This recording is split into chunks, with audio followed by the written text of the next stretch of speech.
மாண்புமிகு தமிழக முதல்வர் ஐயா அவர்களை வணங்கி அவையோரையும் வணங்குகிறேன். நான் புதுமை பெண் திட்டத்துக்கு கீழே 2.5 வருஷமா காசு வாங்கிக்கிட்டு இருக்கேன்.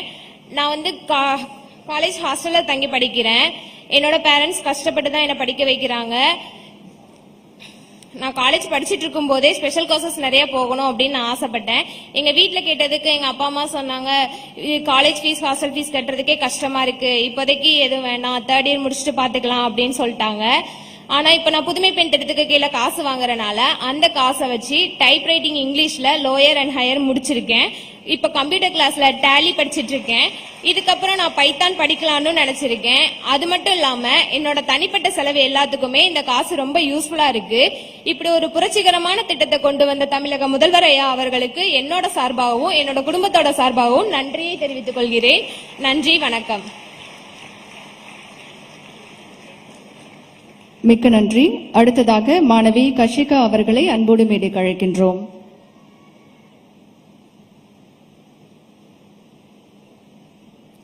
மாண்புமிகு தமிழக முதல்வர் ஐயா உட்பட அனைவருக்கும் என் முதற்கண் வணக்கம். 2023 12th முடிச்சேன். நெக்ஸ்ட் காலேஜ் போயிட்டு ஜாயின் பண்ணணும். என் வீட்டுல வறுமை, பொருளாதார நெருக்கடி. என் அம்மா அப்பா 2 பேரும் கூலி வேலை தான் பாக்குறாங்க.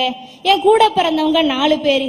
இப்படிப்பட்ட சூழ்நிலையில நான் காலேஜ் படிப்பேனா அப்படின்றது எங்க வீட்டுல ஒரு கேள்விக்குறிதான். ஆனா நான் ஸ்கூல் படிக்கும் போதே புதுமை பெண் அப்படின்ற திட்டம் இருக்கிறத தெரிஞ்சுக்கிட்டேன்னா அம்மாட்ட போயிட்டு சொல்றேன், அம்மா கவலைப்படாதீங்க, நம்ம முதல்வர் ஐயா இப்படி ஒரு திட்டத்தை கொண்டு வந்திருக்கிறாங்க, இது மூலமா நான் காலேஜ் படிச்சுக்கிறேன், என்னுடைய காலேஜ் ஃபீஸ், எக்ஸாம் ஃபீஸ், என் படிப்புக்கு தேவையான பொருள் எல்லாத்தையும் நான் இதுலயே வாங்கிக்கிறேன் அப்படின்னு சொல்லும் போது என் அம்மா தைரியமா கொண்டு போய் என்னை காலேஜ்ல சேர்த்தாங்க. சரி, காலேஜ்ல சேர்த்துட்டேன், பஸ்ஸுக்கு செலவாகுமே அப்படின்னு அம்மா கேக்குறாங்க. அதுக்கு தான் இருக்கேன் நம்ம விடியல் பயணம் அப்படின்ற மாதிரி டெய்லி அதுல தான் காலேஜ் வரேன். திரும்பி ரிட்டர்ன் வீட்டுக்கு போகும்போதும் அதுல தான் போறேன். புதுமை பெண் திட்டத்துல மட்டும் இல்ல, விடியல் பயணத்திலையும் நான் பயனடைஞ்சிட்டு வரேன் அப்படின்றத ரொம்ப மகிழ்ச்சியோடு உங்களுக்கு தெரிவிச்சுக்கிறேன். இப்படி ஒரு மகத்தான திட்டத்தை கொண்டு வந்த மாண்புமிகு தமிழக முதல்வர் ஐயா அவர்களுக்கு என் நெஞ்சார்ந்த நன்றியை தெரிவித்துக் கொள்கிறேன்.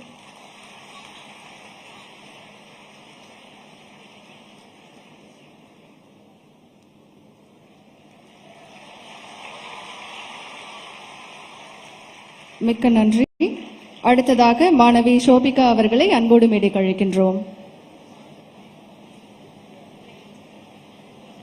அனைவருக்கும் வணக்கம். நான் 2021 என்னோட ஸ்கூல் ஸ்டடீஸை முடிச்சதுக்கு அப்புறம் நான் காலேஜ் படிச்சுட்டு இருந்த அந்த டைம் 2nd இயர் படிக்கும் போது அப்பா தவறிட்டாங்க. என்னோட படிப்பு அந்த இடத்துல தடைப்பட்டுட்டு, அதுக்கப்புறம் கல்யாண வாழ்க்கை, கல்யாணம் முடிஞ்சிருச்சு. கல்யாணத்துக்கு அப்புறமும் படிக்கணும்ன்ற ஆசை எனக்குள்ள இருந்தது. ஆனா பொருளாதார சிக்கல். ஏன்னா என்னோட கணவர் சாதாரண ஒரு உப்பள தொழிலாளி. நான் படிச்சு நல்ல நிலைமைக்கு வரணும்னு ஆசைப்பட்டாங்க. நான் நல்லா படிக்கணும்ன்றது என் அப்பாவோட கனவு. அந்த டைம்ல தான் இந்த புதுமை பெண் திட்டத்தை எக்ஸ்டெண்ட் பண்ணாங்க. அதாவது கவர்மெண்ட் எய்டட் ஸ்கூல்ல படிச்சவங்களுக்கும் இந்த திட்டம் எலிஜிபிள்.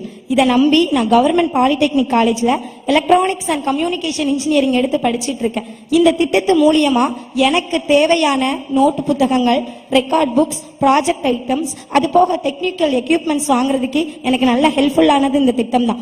பிரிஞ்சு போன என்னோட கல்வியை, அதாவது நான் தடைப்பட்ட அந்த கல்வியை எனக்கு திரும்பவும் கொடுத்தது இந்த புதுமை பெண் திட்டம் தான். இந்த திட்டத்தை கொண்டு வந்த மாண்புமிகு முதல்வர் ஐயா அவர்களுக்கு இந்த தருணத்துல நெஞ்சார்ந்த நன்றியை தெரிவித்துக் கொள்கிறேன். நன்றி, வணக்கம். நன்றி.